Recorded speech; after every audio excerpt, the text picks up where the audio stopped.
Coming up today on Locked On Texas Tech, Grant McCasland speaks. The Red Raiders land a specialist, and I'm reminded of Willie Mays Hayes. Next on Locked On Texas Tech. You are Locked On Texas Tech, your daily podcast on the Texas Tech Red Raiders. Part of the Locked On Podcast Network, your team every day. We're going to start this thing off right. Raider!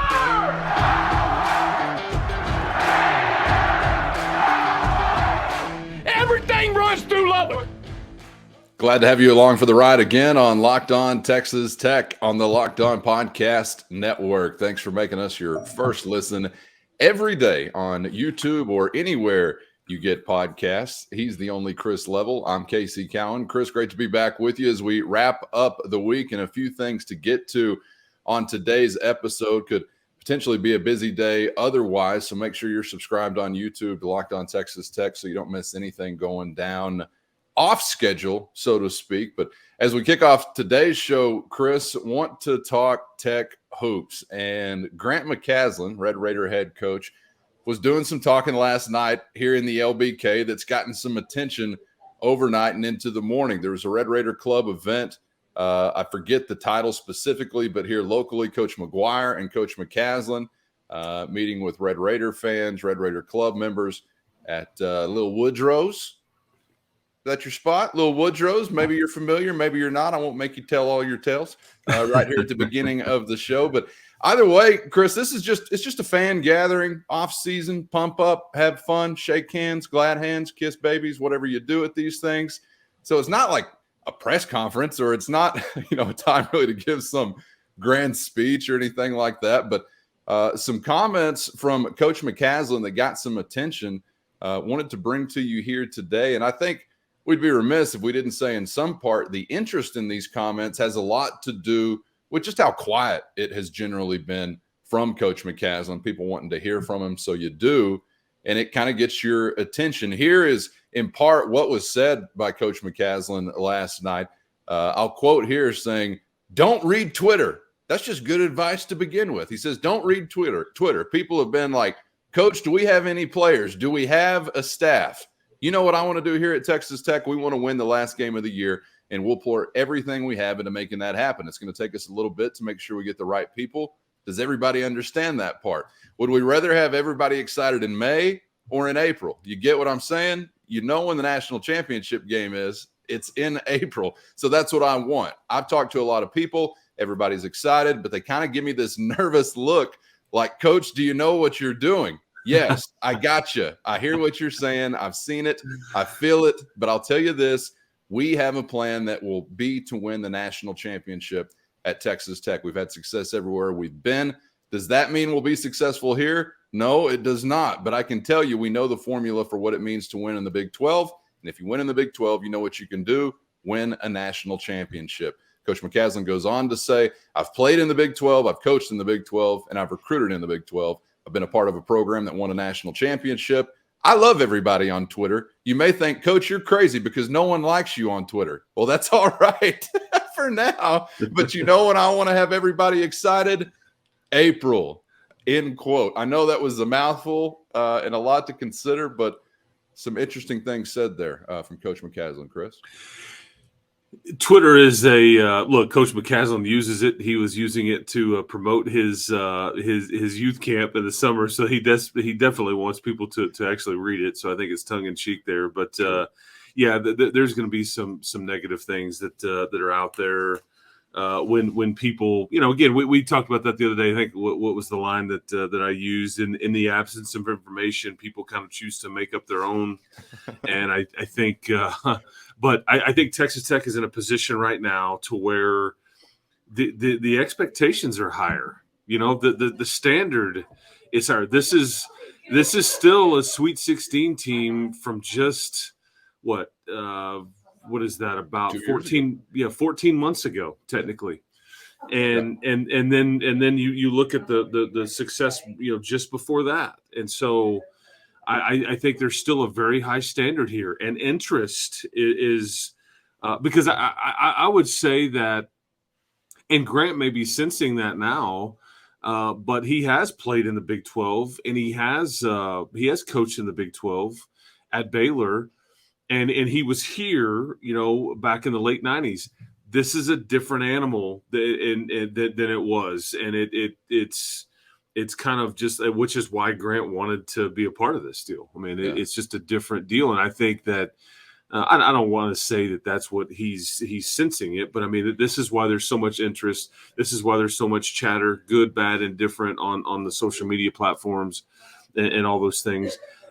Because the worst thing that could happen is if nobody was asking what was going on or what you were doing, because then nobody would care. And then it's, guess what? The people that don't care don't buy season tickets. They don't watch you on TV. They just are, apathy sets in. They're just indifferent. So I think it's a good thing that there is so much interest. Is it a pain to deal with at times? I'm sure. Do you want to have to tell everybody every little thing you're doing? Absolutely. You don't want to have to do that, but people are going to ride the wave. And sometimes, as we see in our line of business, Kellen, they ride the wave of emotional highs and emotional lows. There's not a lot of namaste and zen and those kinds of things there. Let it be. Their motor can run hot when I'm passionate about it, and that's good. That's good. But I agree with this point, and we said this too. Really, as uncomfortable as this may be for some people, you don't know who's coaching you or all the people that are going to coach your kids. We don't know all the players on the roster. Ultimately, all that matters is the scoreboard in November, in December, in January. And that's ultimately what Grant will be judged by. And that's kind of what he's saying. Yeah, I really just feel like not only the standard that has been set by this program that leads to this type of fervor, which is a very good thing, but recent anxiousness is also part of this kind of fervor to know something or see something good happen. Oh, yeah, absolutely. Because we hadn't seen anything good happen in a long time. And I'm not really talking about like off-season commitments or things like that, but within the season, it was just a total nightmare. And I think Tech basketball fans, now that you got beyond what you knew was going to happen at one point in time, and that was going to be a leadership change. Now that you've gotten beyond that, I think we're all just so hungry to feel like, all right, the wheels are back on the track and we're rolling in the right direction again, because you're capable of doing that as a program. But urgency and anxiousness, given some recent results, I think also plays a large part in this, and a little bit differently than it would just in other off seasons where you're just wanting to be good as a basketball program. We're wanting to be good as a basketball program again, which would give you an indication that you weren't quite where you wanted to be recently. I'm curious. I wanted to ask you a question since you mentioned assistant coaches and coaching staff.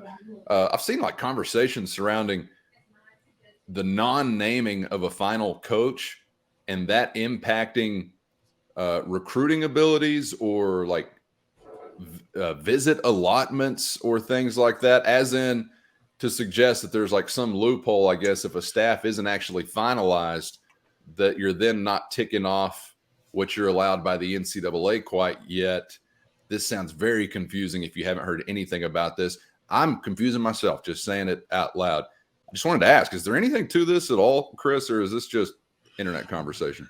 But first, today's episode brought to you by Built Bar. And if you're looking for a delicious snack, but you don't want all the sugar, don't want all the calories, I got what you need, buddy. That's Built Bar or Built Puff. What makes them so good? For starters, covered in 100% real dark chocolate. Tastes so great, you're not going to think they're good for you. Unbelievable flavors like churro, peanut butter brownie, cookies and cream.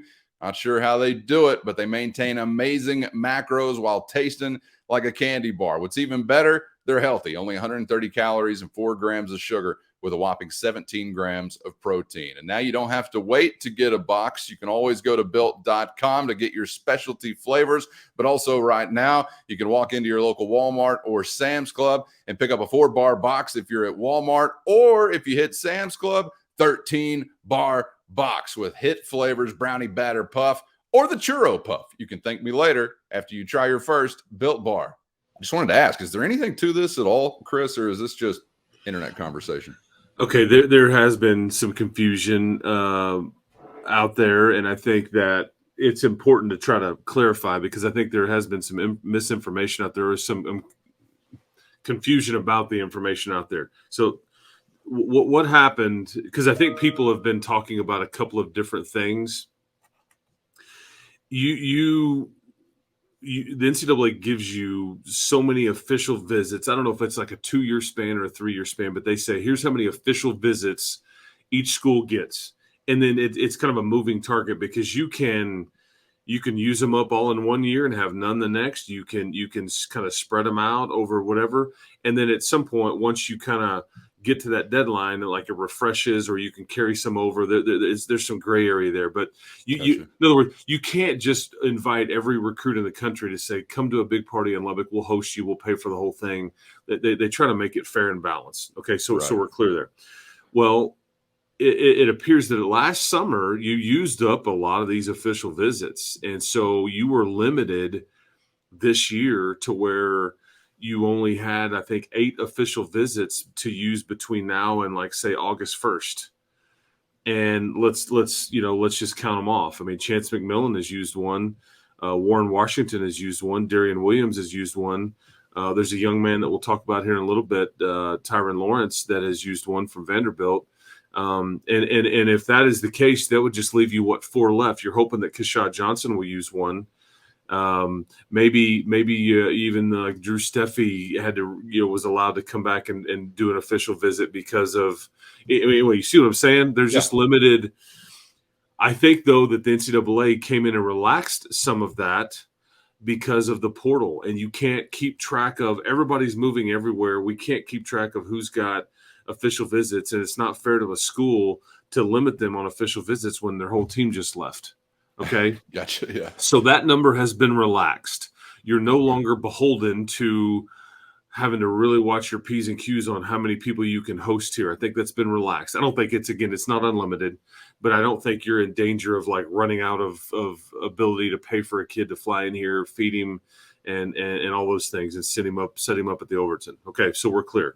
What the information that is out there, what is I think people confused and kind of and it felt like that the word was getting out that Grant was purposely not hiring people because it increased their ability to have more official visits. Okay.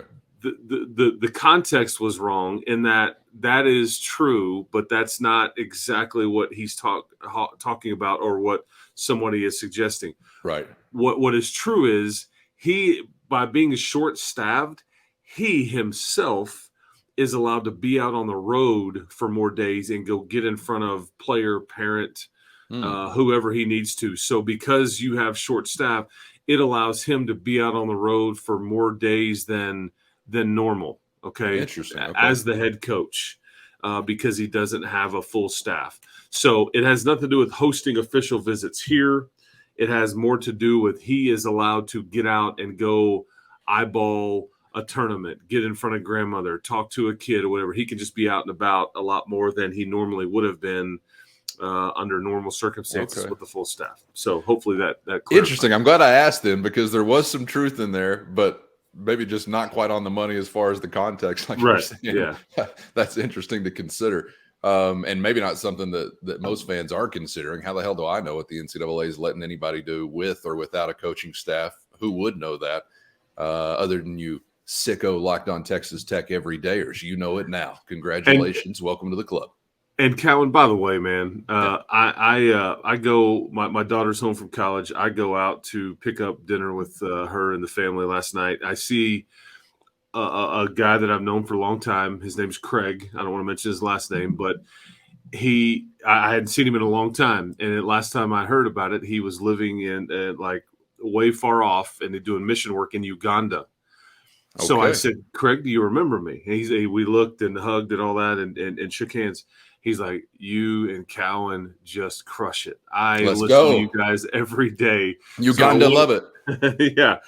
Does mission work in Uganda, comes back to Lubbock 3 months at a time to take care of his sweet dad. So, Craig, you are good people, dude, and it's really good to see you. Thank you very much for listening to what we do here. It's for, it's people like that are not just sitting here in Lubbock, Texas, that are far off, man, that hopefully we try to keep them entertained / informed, whatever, and try to not get in trouble doing so.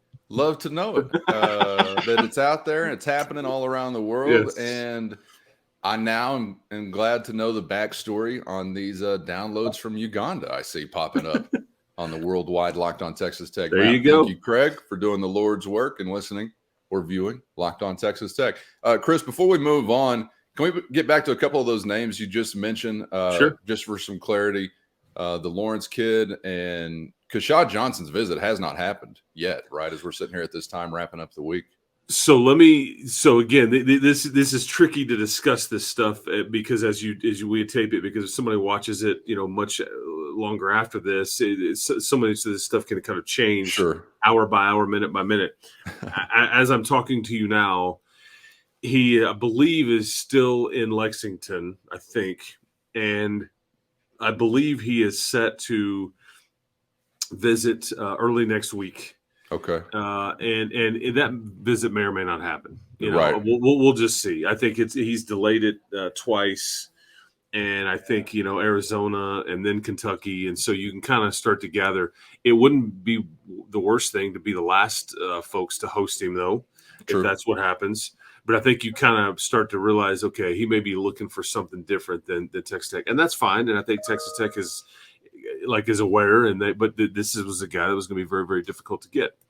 Yeah, so you think about who's looking for him. I mean, and yeah. I get why this dude would be a great ad for anybody, but two of the blue blood type programs that are out there in Arizona and Kentucky. I mean, that's just the sandbox that you're playing in. And so that is that. I think that at last check, he was, tentative Monday through Wednesday. We'll see. May or may not happen. I think if he's here, if he shows up, I kind of like your chances. But he could never show up and never take the visit. But I think they're still planning on it or trying to host that. Okay. So there's that one. If you don't add him, though, you will definitely still use up one of your remaining spots on like a forward, a burly power forward type guy that's the 6'8" to 6'9" range. I'm just throwing out measurables with somebody that's not necessarily a center, but that can play center. Somebody that can that can be a 5-man, and not be a primary 5-man, but can be the 5-man, can play the 5 or the 4, which would be a center or power forward spot. So.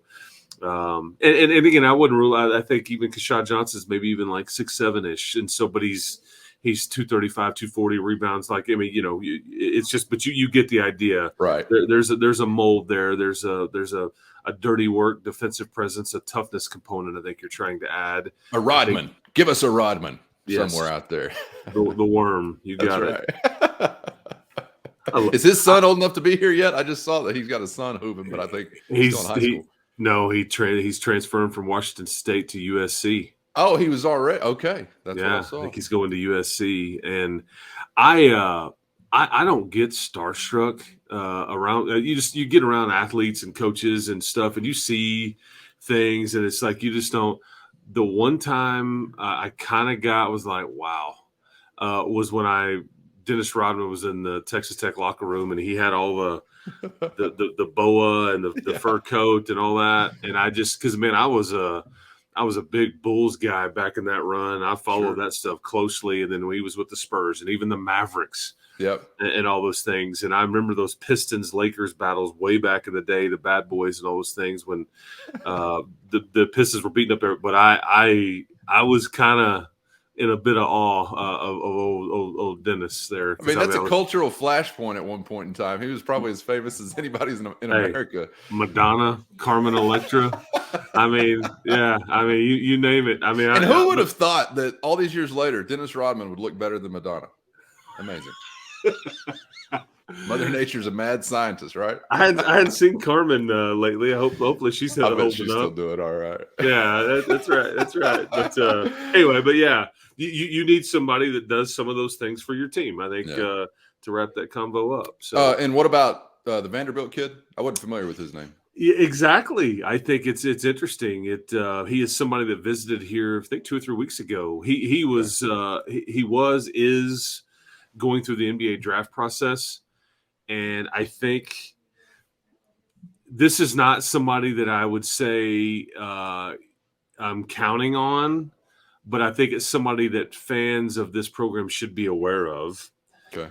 he's a pretty highly sought after player, and this is why you get into like, well, you think you kind of have a good feel for things, you think you know everything, and sometimes you just don't. You just don't. This is a prime example.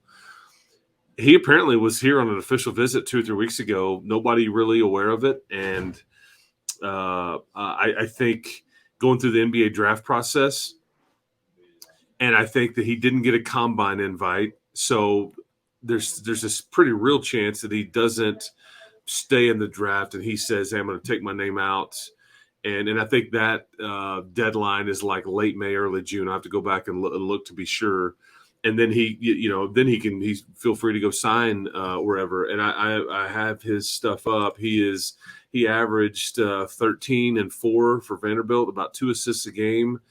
He was a junior, so I think he's got a couple of years left. It looks like, and there's a lot of Georgia, Auburn kind of SEC type rumors out there. Yeah, I know that his people, his circle has talked very favorably about Texas Tech. And again, he's already visited here and all those things. So again, am I saying he's committed? Am I saying count on him? No, that's not what I'm saying. Am I saying you should remember his name? Yes, that's what I'm telling you. Okay. So, and that's why when you have all these spots to fill out and you're like, man, what is going on? Well, there's just some things that, some of us don't know, that I think that Coach McCasland, all that they've been working on, it doesn't mean it's going to work out in their favor. But this is a bona fide like starter type guy right here. Like he could easily start at the 2 spot, and shooting guard next to Pop or something. Like this would be a big get if you can get him. I mean, heck, we just have sitting here telling you about NBA draft component and all those things. So anyway, it made a big jump last year. I don't know what clicked, but I think it only started like 15 games the previous 2 years. Started 34 double-digit scorer a season ago for Vanderbilt, the pride and joy of Monticello, Georgia, his hometown. So be happy to have him on a roster, no doubt about it, if he wound up back here in Lubbock. So some things to keep an eye on. And as I mentioned, keep an eye out as we head into the weekend for any other possible news that could be exciting coming across the bow right here on Locked On Texas Tech with Grant McCasland's Red Raider basketball team. Yeah, and I think what you're hinting at is that, Coach McCasland talked a lot about,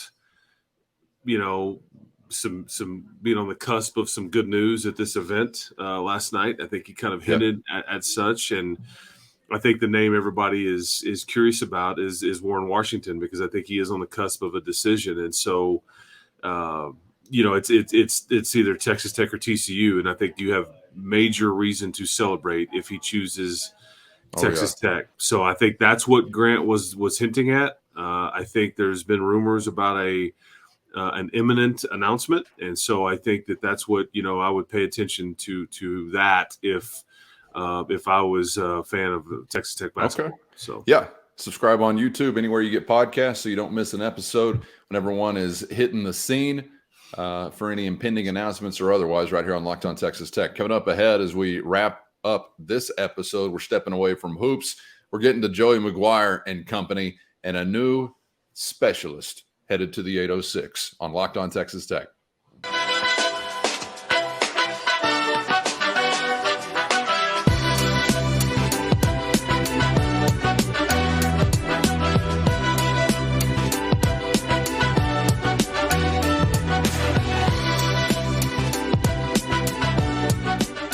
Thanks for making Locked On Texas Tech a part of your day, a part of your week, whenever, wherever, however you're doing it. We appreciate you making it happen with Chris. I'm Casey, coming to you from west of the 100th Meridian, where it's really going down, heading into the weekend here in the great state. But first, wanted to pause, Chris, for someone who's headed to the great state.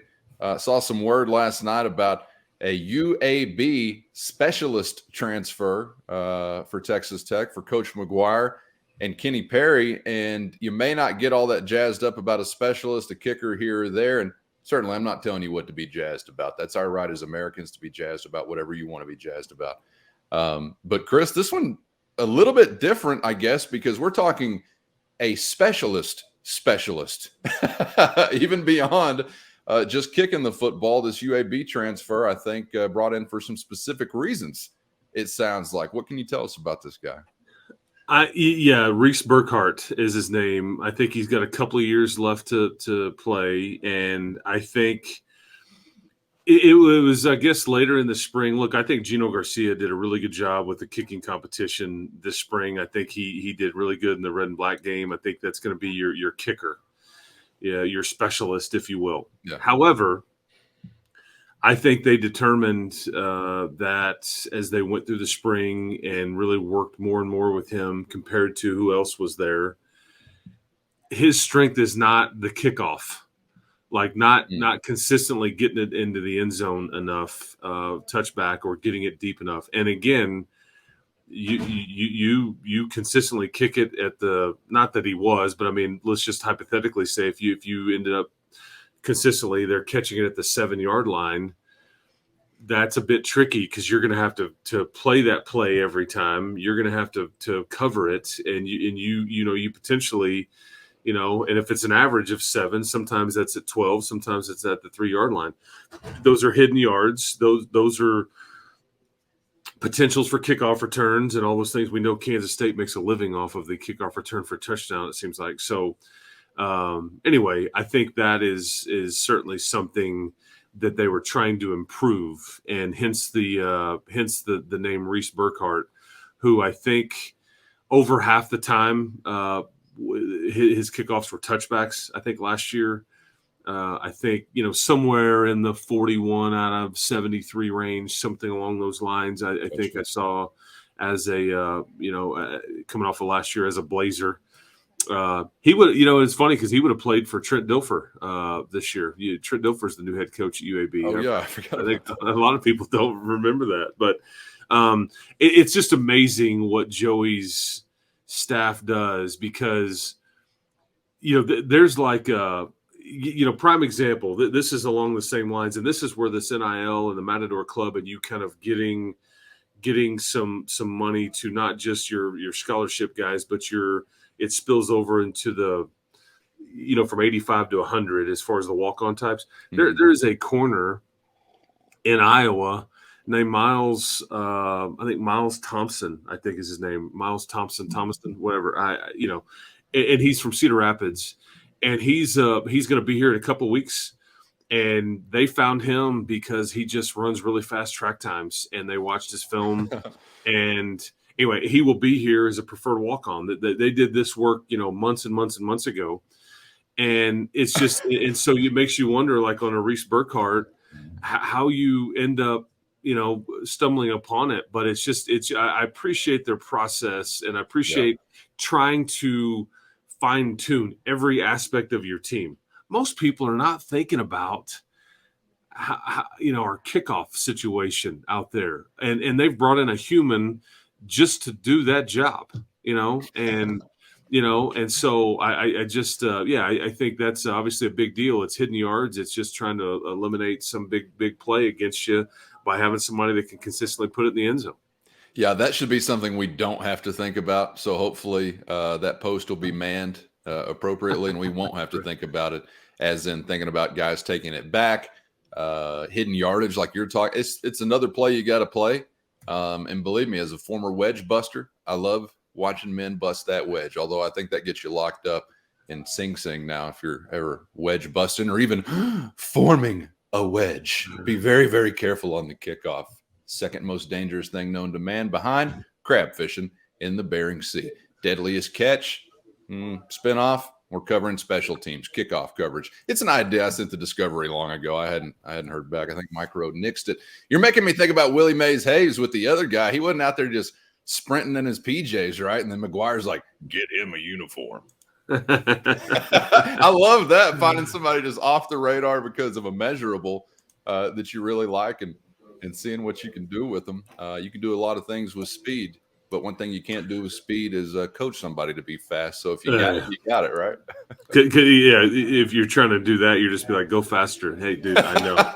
Would you like to run faster? Yeah, it was Miles Thompson is who I was thinking of, Cedar Rapids. And I just think this is a guy that a lot of people aren't really even thinking about. He's like a 10-4, 10-5, 10-6, 100-meter guy, and turned down an offer from Northern Illinois, I think, to come here. And then this is months ago, though. This is way back in the middle of the season, like signing date type stuff. And then as recently as of a month ago, I think Nebraska has knocked on the door going dude, we'll scholarship you. And he's turned it down to come here and Garrett McGuire, you're going to do that to Dad? Hey, don't be. I think they tried, but I think that it was no, he's going to stick with it. But again, it's just in the mode of just trying to be faster.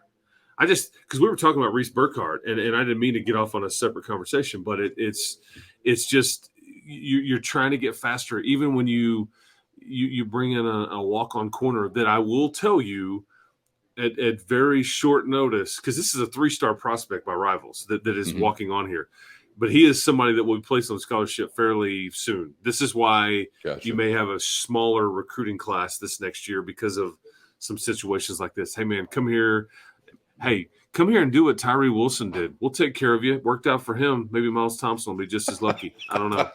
Absolutely. Sell it while you can. And, man, you got something to sell right now. All right, you got a lot to chew on out there as you head into the weekend. Chris, appreciate all the insights and perspectives, and want to make sure everyone is subscribed on YouTube or anywhere you get podcasts so you miss nothing in case we have reason to rejoin you maybe today or this weekend with hopefully some good news on a couple of different fronts. But Chris, enjoyed it, man, and thanks for the time as always. Absolutely, man. I hope everybody has a good weekend, and stay tuned. Keep hope alive, everybody. Subscribe on YouTube or anywhere you get podcasts. Appreciate those everydayers out there who will be back with us for the next round on Locked On Texas Tech. Until then, for Chris Level, I'm Casey Cowan. Have a great one, and we'll see you then on Locked On Texas Tech.